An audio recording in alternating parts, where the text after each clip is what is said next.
Good. Okay, we're just going to give folks a few moments to drop in before we start. See the numbers increasing. Hi everyone and welcome. If you can, thank you for bearing with us for just a few moments.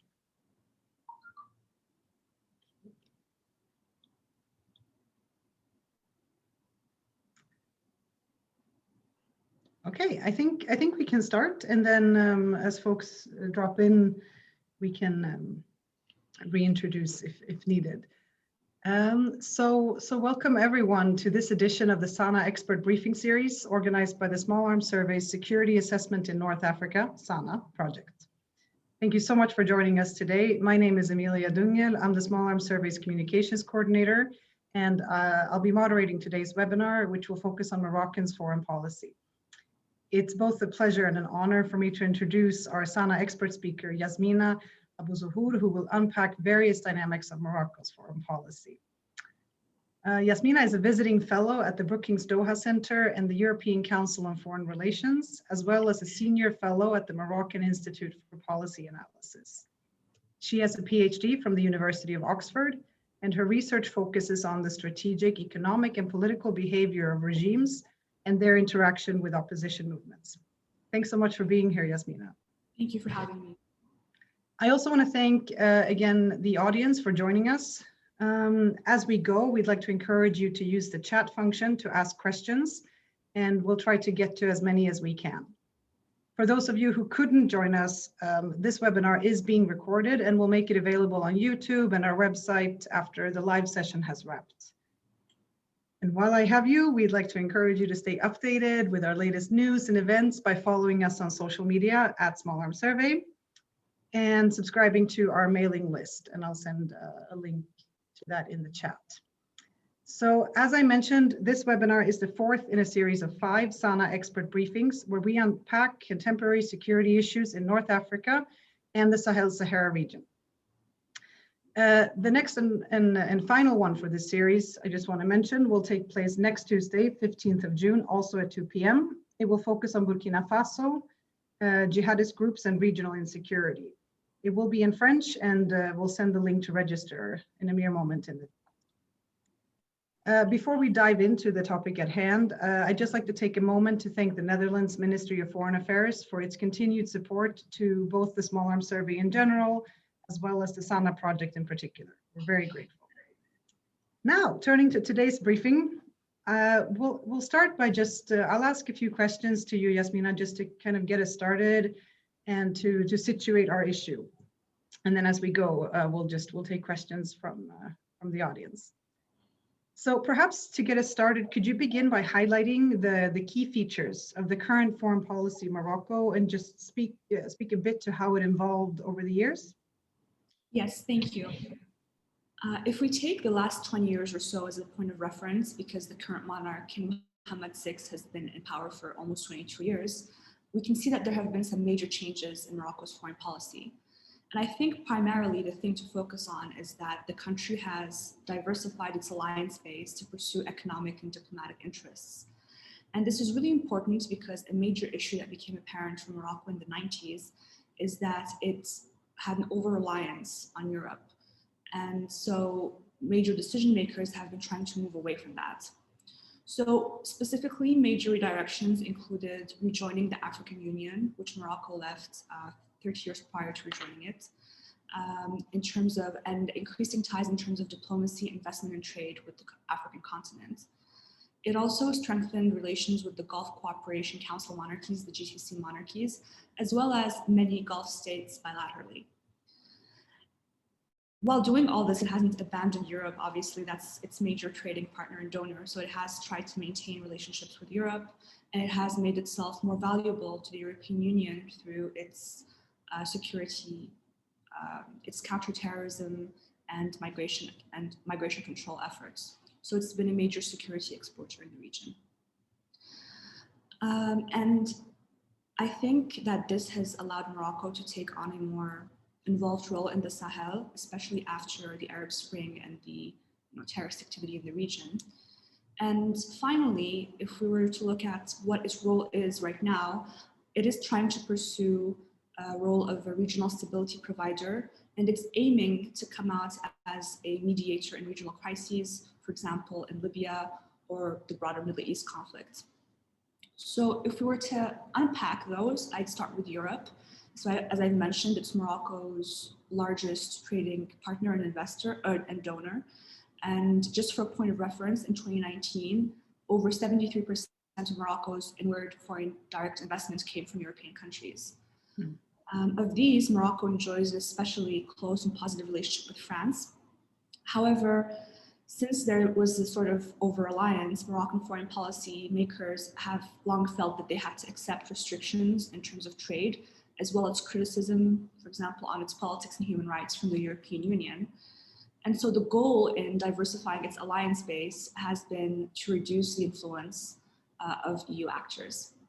And this is why it deepened ties with the GCC, with whom it shares perhaps a closer political landscape, and in opening up to new relationships like China, which we could discuss later.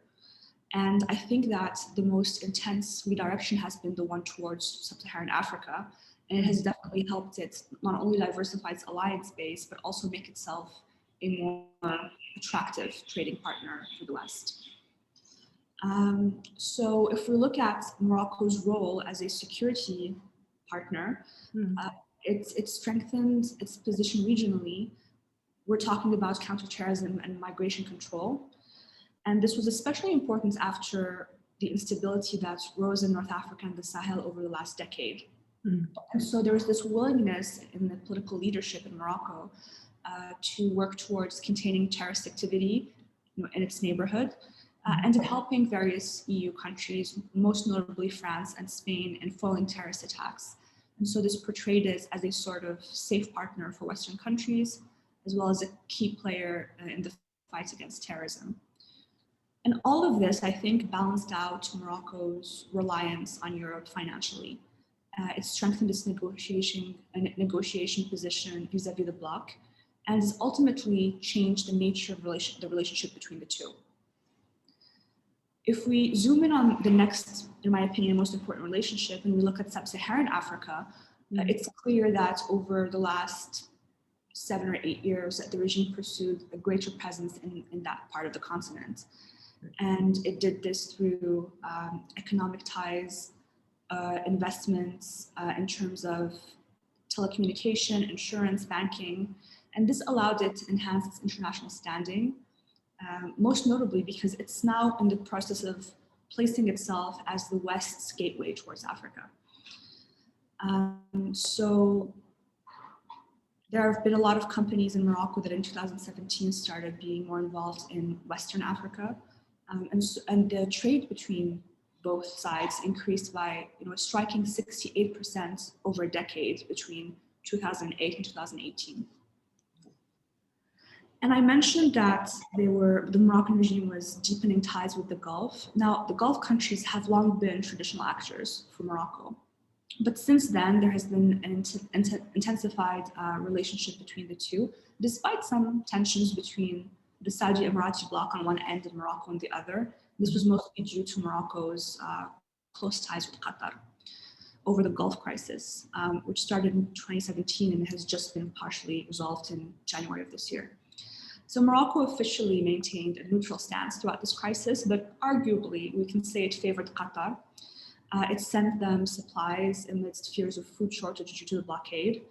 And it surprisingly, at that point, refused to bow to Saudi pressure to cut ties.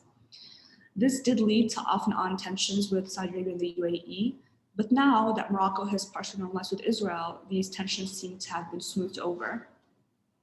And I think most importantly, this neutral position ensures that the Qatari leadership will remain a steadfast ally for Morocco and will continue to provide financial and diplomatic support. And less well known is that Morocco has actually taken steps bilaterally to deepen ties with smaller Gulf states such as Oman. So overall, if I look at Morocco's foreign policy over the last 2 decades, I'd say it's safe to think that it's made and maintained a lot of friends, and it's overall in a stronger position internationally and regionally. And I think what we can conclude from this, most importantly, is that the Moroccan regime is clearly pursuing an independent foreign policy, and it has put itself in a position where it is less likely to bow to pressures and more likely to stand its ground on various dossiers. I think that's a great way to sort of situate us in this topic, and thank you for that. You touched a lot on this already, but sort of on the point of these alliances, and you're sort of discussing new paths that Morocco is taking, and certain strengthened ties, certain new developments. In terms of its role as a regional actor, and again, I know you touched on it a bit, but is there anything else to say about its influence within its own region from this foreign policy perspective? Yes, and I think we can see this we can talk about this from the perspective of what role the regime is trying to adopt in the region. And so we discussed first that it wants to be a regional stability provider. It has been successful thus far in North Africa and the Sahel region. We also mentioned that it's, is positioning itself as a key security player, be it with Europe or with the Gulf states, to which it provides security training and military aid. And we are also seeing right now this very interesting pursuing of the role of mediator by Morocco. And this has given it more importance as a key partner to certain countries. And Morocco itself has been pursuing this more actively in recent years, especially after the Arab uprisings. What we're seeing right now is that it keenly pursued the role of mediator in the Libya crisis, for example, and this position is one of, we could say, active neutrality. This means that it wants to promote peace and sovereignty in Libya, and on inter-Libyan discussions and aiming to find an inter-Libyan solution, meaning it's discouraging foreign interference, all the while expressing support for the UN peace process. This is very important right now because last week, major Libyan actors like Jalel Harchaoui and Mashiri were in Morocco to discuss the issue of key institutional positions in Libya. This meeting came as a surprise to many because of the ongoing developments in Libya. However, Morocco has been involved in trying to resolve this crisis for a long time now. For example, last year it organized 4 meetings on Moroccan soil, the most recent of which was between the House of Representatives and the State Supreme Council to discuss these sovereign appointments. And perhaps most notably, in 2015, the Sakhrat Agreement, which resulted in the international recognition of the GNA as Libya's legitimate authority, was signed in Morocco. Perhaps less intensely, though, on a similar note, the Moroccan monarch offered to mediate between GCC states when the Gulf crisis broke out in 2017. In the end, this mediation was taken up by GCC member Kuwait, which has remained neutral. This makes more sense, of course, because this is literally in Kuwait's neighborhood, but the effort was there. And the announcement of the deal with Israel that was announced in December led Morocco to at least say that it would strive to mediate between Palestinians and Israelis. This is too soon. It's too soon to tell what will come out of this because it just happened, but there does seem to be some genuine intent to do this. After the recent crisis between both sides, the ceasefire was brokered by Egypt, not Morocco. Again, according to history, this makes sense. But I think it's going to be interesting to look at how Morocco will involve itself in trying to resolve the crisis. Yeah, but on that, it's like you said, it also sort of normalized ties with Israel under the previous U.S. administration. Are you able to tell us more about that deal as it relates to? Yes, absolutely. And I think that this mediation role is important for the regime in Israel as well, between Israelis and Palestinians, because broadly pursuing the role of mediator makes the regime a more important, a more stable and strategic partner for countries it cares about being a partner with, like in the EU and the United States. I think this allows it to portray itself as to the international community as a neutral actor and a credible actor that seeks peace. And of course, the Middle East conflict is, one where it could definitely show that. So to talk more about the deal in 2020 with Israel, it made Morocco the 4th country in the Middle East and North Africa to partially normalize ties with Israel that year. following, of course, Sudan, Bahrain, and the UAE. And it actually makes it the 6th country overall, because Jordan established ties in 94 and Egypt in 79. And the Egypt deal was actually facilitated by the late King Hassan II of Morocco. So this 2020 deal for Morocco was brokered by the former Trump administration, and most people agree that it was a quid pro quo agreement. So from this deal, what the Israelis got was resumed partial diplomatic ties with Morocco, the promise of establishing direct flights between Casablanca and Tel Aviv, reopening liaison offices in both countries, like those that existed prior to the 2002 Intifada, and potential economic and tech cooperation. Now, for the Moroccans, the regime benefited from security deals with the US, most notably in the news, the $1 billion arms sale, which has since been blocked by Congress, but which many sources think the Biden administration will uphold. It also benefited from the United States' recognition of Morocco's claim over Western Sahara. And there have been some questions about whether the Biden administration will uphold this. And according to some experts, it most likely will not reverse, which is a major win for Morocco. And it also benefited from several financial deals, including a $3 billion investment from the US to the private sector projects in Morocco. Now, this is from the US to Morocco. From Israel to Morocco, I think the clearest benefits relate to trade, investment, and cooperation in key sectors such as tourism, technology, water, energy, and agriculture. Agriculture being a major GDP contributor in Morocco. And in terms of tourism specifically, because this is rather interesting, there is a lot of hope that this partial normalization would encourage more Israelis to visit the kingdom. Now, Israelis have been allowed to visit the kingdom over the last few decades, but the hope is that this would boost tourism revenues in Morocco, which have decreased since the global pandemic. So to give you a concrete example, the yearly number of tourists to Morocco has been 50,000 in the past, and now the hope is that it will rise to 200,000. Oh, wow. Yes, and yearly trade between the two, which did exist, though was not very high, may increase by up to $500 million. So a huge financial gain for the kingdom. Mm-hmm. Now, what this deal did not include was that, at least after it was announced, the position Morocco held was that there would be no Moroccan embassy in Israel. There would be no fully normalized ties. So in other words, diplomatic ties would remain partial. However, there are signs that some of this may change. The foreign minister this May told AIPAC that the kingdom intended to develop ties with Israel as far as possible. Now, it is not clear what ties he was referring to, so we cannot know for sure. But I would think that he's referring to financial and possibly security cooperation.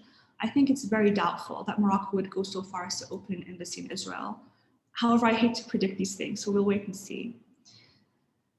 And I think the most interesting part of this deal has been the impact that it has had regionally and domestically. So just starting very quickly with the domestic front, as you can imagine, Morocco's population is pro-Palestine majoritarily, and its political actors go with that.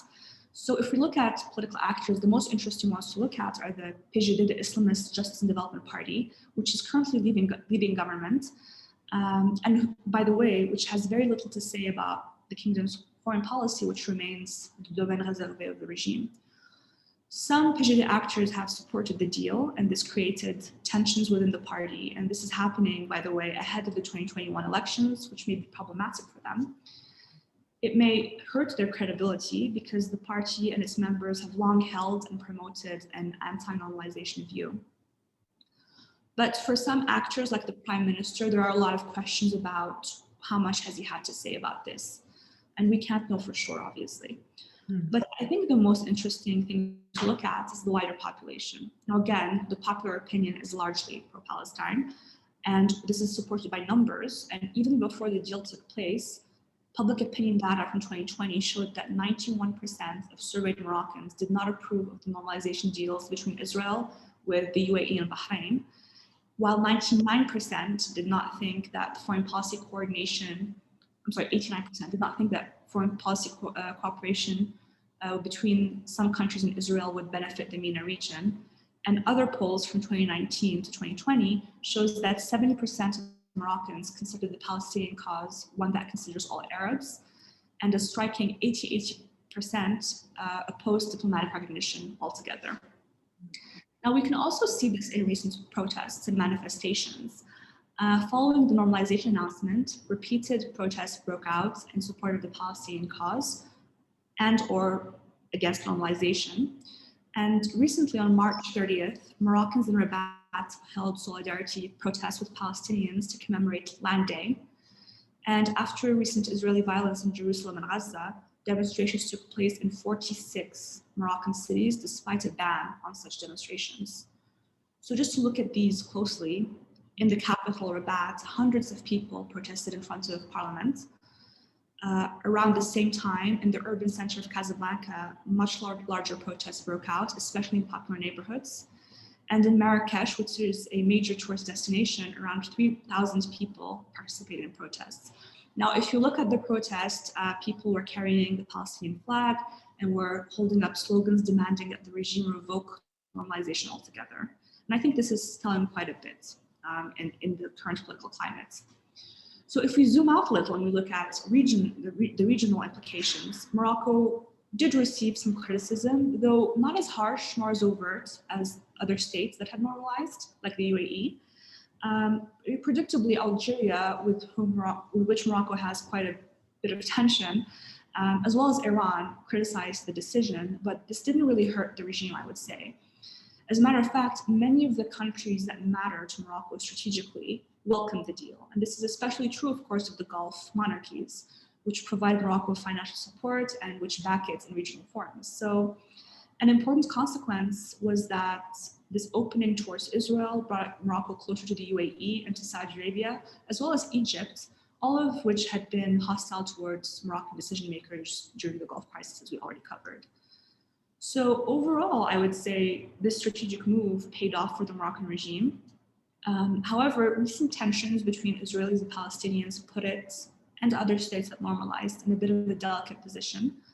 And I think the regime will most likely be successful in striking a middle ground and maintaining a moderate position, meaning neither pro-Israel nor anti-Israel, and will continue to promote its position on the Palestinian cause.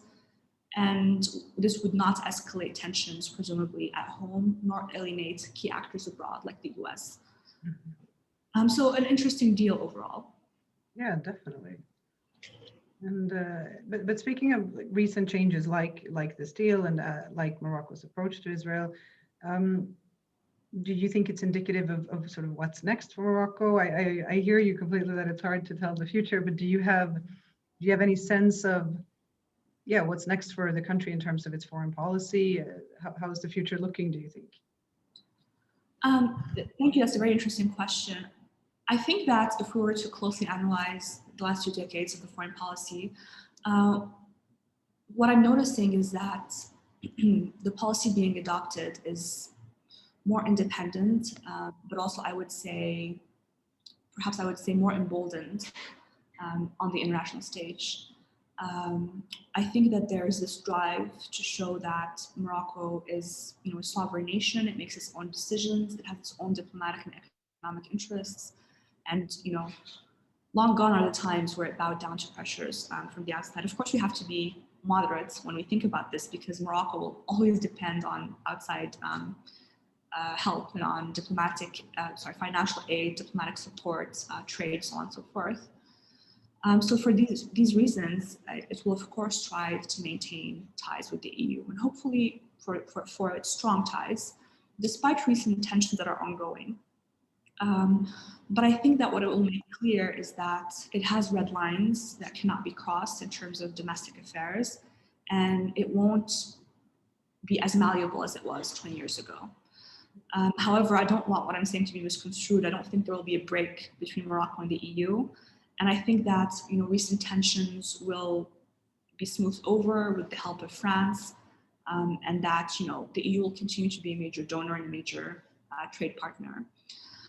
I think if we're looking more closer to home in terms of North Africa, Morocco will continue to be involved in the Libya peace process. Its position will most likely continue to be driven by realpolitik and will, continue to be a decision taken with the aim of avoiding foreign interference, but also, of course, promoting Morocco's diplomatic interests in the region, as well as its financial interests down the line.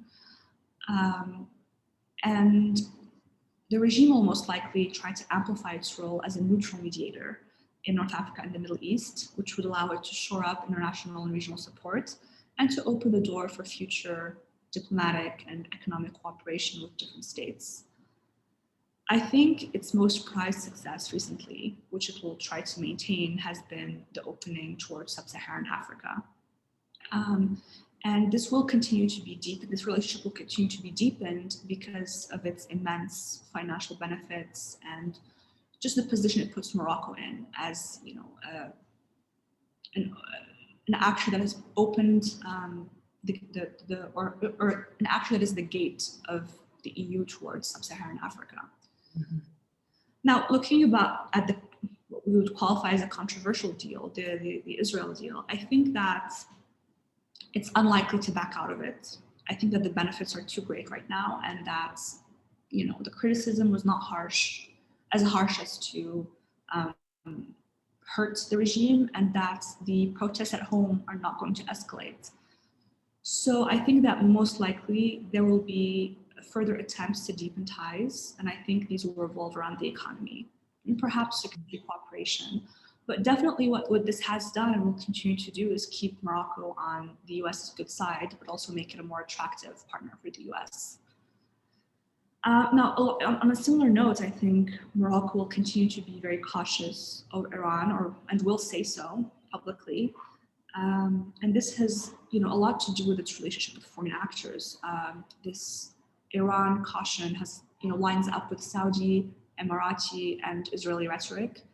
And as recently as last month, we've heard Morocco talk about it. Moroccan foreign policymakers talk about this. So I think that that's going to continue. And an important, topic for us is its involvement in the Sahel in terms of exporting security.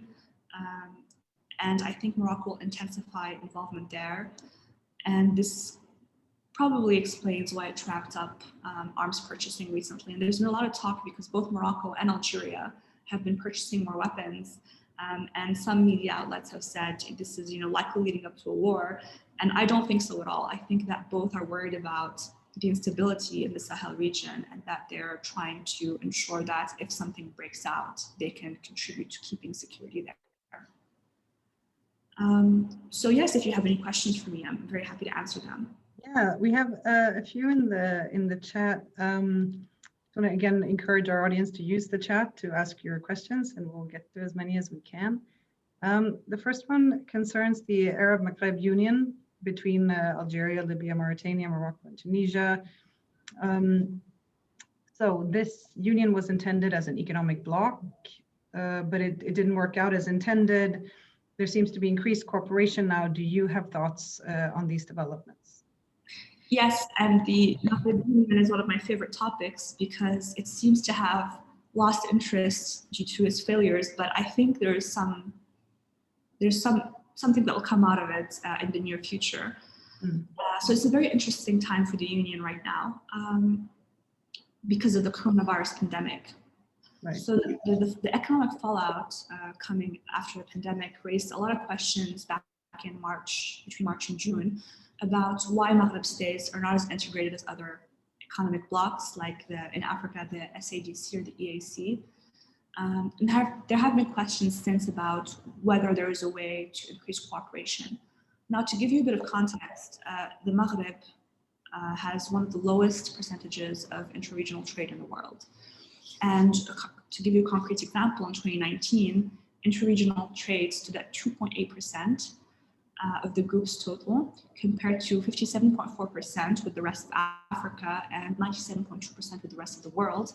Now, this means that it greatly underperforms compared to regional groups like the Gulf Cooperation Council, 10.7% that year. Mm-hmm. So low integration, just if people in the audience aren't aware, is often attributed to the hostility between Algeria and Morocco. But there have also been more issues, mostly logistical constraints because of trade protections, and these protections make it very difficult for Maghreb companies to do business across the region. And instability right after the Arab uprisings in Tunisia, as well as the longer instability in Libya, have also hindered the process. But long before the Arab uprisings, we could say the Maghreb Union was off the map. Now there's some hope, not only because what I said before, because of the COVID pandemic, but also because there are some positive developments in Libya. Now, we're still far away from seeing complete stability, but already certain states have been considering their economic ties, most notably Tunisia and Morocco. So overall for the bloc, this integration would have, a lot of benefits. Obviously, it would help them economically, but also it would make them, let's say, more attractive and stable trade partners for the EU and possibly for the US. And it could also make them, or the bloc as a group, more involved in tripartite trade agreements between the EU and sub-Saharan Africa, obviously because of the geographical position, but also because of some of the states like Morocco's deals in sub-Saharan Africa. And I think most interestingly right now is that increasing or deepening economic integration successfully would allow these actors to sit down together and talk about how they could cooperate in terms of security, which is a very important issue right now in the region. But before getting ahead of ourselves, I think they have a long way to go. And I would think the first step is for these Maghreb states to just put aside political differences. Now, this is much easier said, of course, than done, but I think it's an imperative step. Then they would have to move towards reforming investment and trade policies. They will have to liberalize services, and they will have to implement free movement of goods. And I think that would take some time right now. Mm-hmm. Okay, thank you. So there is another question, again, sort of speaking of new ties, old ties. So Morocco has established stronger ties with China and Russia, for example, through construction deals. And I know you touched on this a little bit earlier when you were answering one of the previous questions, but do you think those ties would continue to strengthen? Do you have any thoughts on how they've developed thus far? Yes, I think that this is especially true for China, because I think that the relationship with China was pursued much more than with Russia. Now, for Russia, there were talks following the uprisings. There were also a couple about how they can strike economic deals, and there were also a couple of official visits. But I would say that traditionally, Russia and Morocco have not been close partners because, during the Cold War, Morocco mostly sided with the United States, and since Russia has been traditionally closer to Algeria. I have a lot more faith in Morocco's relationship with China. I think that the Russian move was part of its broader policy to diversify its line space away from Europe. With China, more has come out of the relationship. And I think it's quite successful because if you talk to either side, the Chinese or the Moroccans, you realize this relationship revolves a lot less around ideology and politics and a lot more around pragmatic economic benefit, which is, China's pattern across the region. And of course, for China, this allows it to increase its influence in Africa and in the Middle East. And this is important because the Chinese often feel that this is hard to do given the EU's traditional role and the United States' deep involvement. And so these economic deals with China, which revolve around trade as well as construction, present it with the golden opportunity to actually increase its influence. So there has been a small increase in trade between the two. This is mostly due to higher Chinese exports to Morocco. But I think there's a positive outlook for this relationship because Morocco is focusing on these mega projects like the Tangier Med Port, and because of its sub-Saharan African vision. Interesting.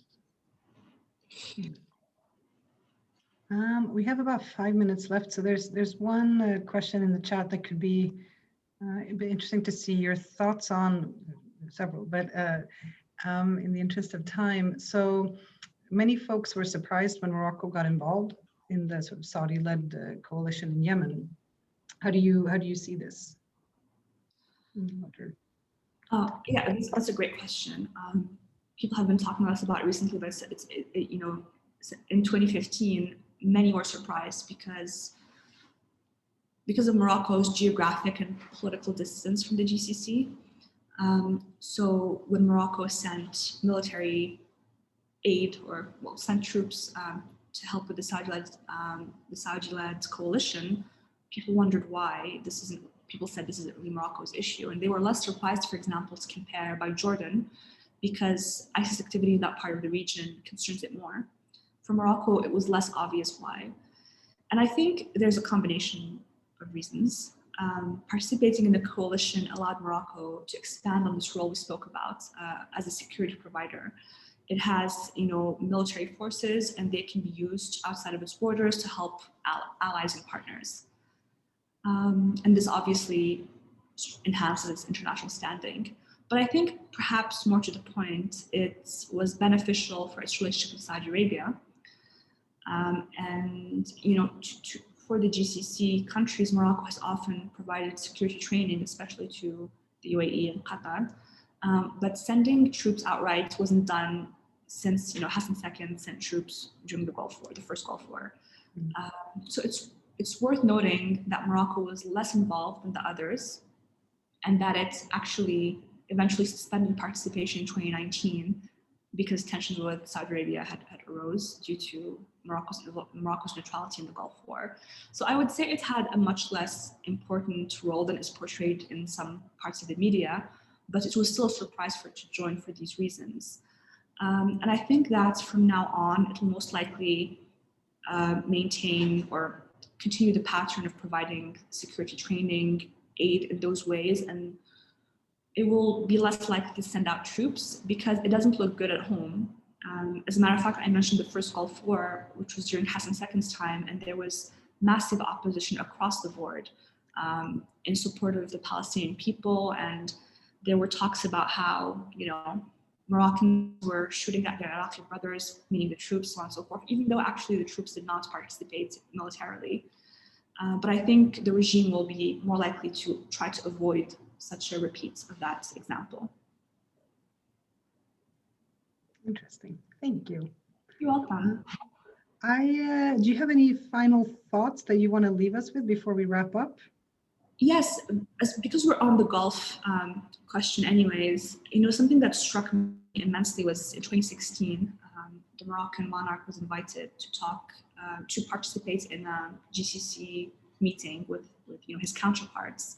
And at this point, they were very close to the monarchies because, the Arab uprisings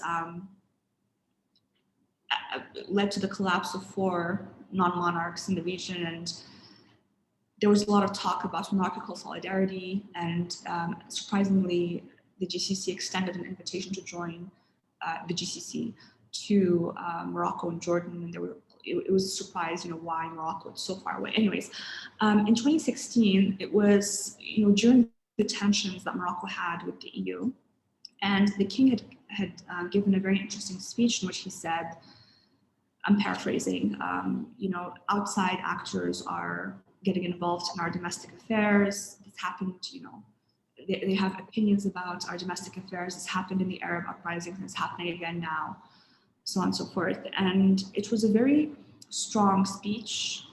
Many thought it was a reference to the EU. Now, this is not verifiable. But I see this speech as a bit of a symbolic take on Morocco's foreign policy recently. I think that Morocco is clearly showing, and by that I mean the foreign policy makers are clearly showing, especially this year because of the Israel normalization, that they have key foreign policy and economic goals, and they're gonna pursue them. And there are not many actors who can stop them. Now, I'm not saying this is true or not. I'm saying that this is the image that they're striving to give. And I think that's very important. You know, the 2016 speech was so interesting because never has there been something said like that, you know, presumably in reference to the EU, because it's such a key actor. And so I would say that there's a change. Now, again, I don't think that there will be a major break, and I don't think that Moroccan decision makers will want to have hostilities long-term with anyone. I think the goal here is to portray the regime as a stable, neutral actor for partnerships to happen. But I think that there are red lines being drawn and that are being, you know, guarded very strongly. And that would be something I would look out for. I think that, you know, rhetoric on Libya, you know, we want a solution from the region. We're encouraging intra-Libyan support. We don't want foreign interference. I think that, you know, that's very important. That's moving away from actors like the EU, that's promoting regional conversations and solutions. So I would be focusing on things like that for the future. Mm-hmm. So it's a watch the space type situation. Yeah. Well, thank you so much for sharing your expertise with us today, Yasmina. I also want to thank our audience for joining us. I want to thank the rest of the SANA team, so Ala Tartir and Hafiz Abu Adwan. I want to again note that the final webinar in this series is happening a week from now, so Tuesday, 15th of June, also at 2 p.m. Geneva time, and I hope you join us there. So just wishing everybody a lovely continued rest of the day or evening, depending on where you are, and take care. Thank you. Goodbye. Thank you. Bye.